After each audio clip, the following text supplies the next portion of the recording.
Hi folks, I'm Sam Haymart for Test Driven TV. Today we're looking at the 2013 Toyota Corolla. The Corolla, of course, ought to look pretty familiar to you. It's been around for quite a few years without a lot of changes.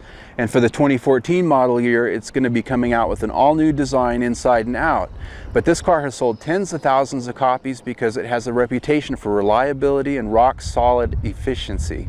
So I wanted to take this last 2013 model out for a drive this week and see what really makes it tick.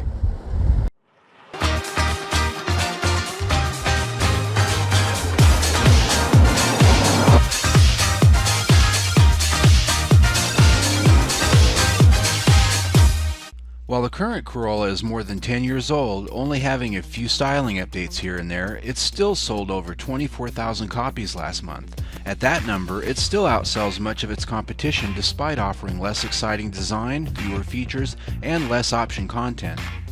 The Corolla is still baked of the old school of thought where small cars are basic cars. Many competitors have gone upscale, offering buyers a more premium experience while still having good gas mileage. The sales numbers, however, tell us that people might still like vanilla. Our Corolla S did have a bit more visual appeal with its 17-inch alloy wheels and wider tires, lower sport body cladding, and a rear spoiler. A premium complete option package also gave us blacked out headlights. Inside, the Corolla remains basic. The design of the cabin isn't racy, nor is it lined with premium soft-touch materials. In fact, the first thing that caught my eye was that the door panel makes no attempt to match the dash in color or finish. The majority of the interior is still made of hard and cheap tap-tap plastic for the most part, and it doesn't offer many of the features many competitors now do, like power seats or leather. We did have a leather-wrapped steering wheel with radio controls and Toyota's latest touchscreen stereo deck, which has all the needful things like Bluetooth connectivity and Entune features. The sound system had an aftermarket installed field, but did have a good sound. It's roomy enough and ultimately comfortable for 4 and a tighter fit for 5. There was plenty of storage, including 2 separate glove boxes, a center console cubby, and a nice little place to store your cell phone away out of sight. Our tester also had a backup camera, which was a nice touch. Under the hood is a 1.8-liter 4-cylinder engine with a miserly 132 horsepower mated to an antiquated 4-speed automatic transmission. The majority of its competition now offers 6-speed automatics, which have better drivability and better fuel economy. The engine does have adequate power, but the transmission has it buzzing at freeway speeds, where it must spin at 3,000 RPM plus at cruise.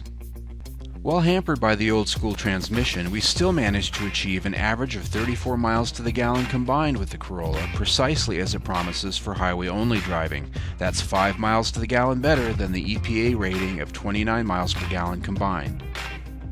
The ride and drive is also what we would describe as adequate. As an S trim grade which has larger wheels and tires, this Corolla wasn't unfun on a windy road. The suspension and body has enough stiffness and poise to give some mild enjoyment.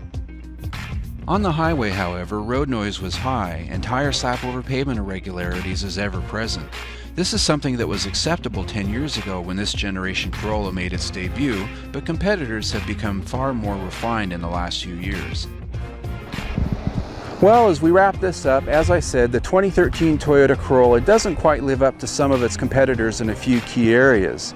But as the 2014 model's coming out next month, I suspect many of these issues will be addressed. In the meantime, the 2013 Corolla still remains a solid choice if you're looking for quality and efficiency. The 2013 Corolla is also something you're likely to get a pretty good deal on at your local Toyota dealership as the new models are coming out. So this week, we give it 3 out of 5 stars. I'm Sam Haymart for Test Driven TV. I hope you enjoyed the ride. For a more in-depth review and photo galleries, log on to gasmiler.com.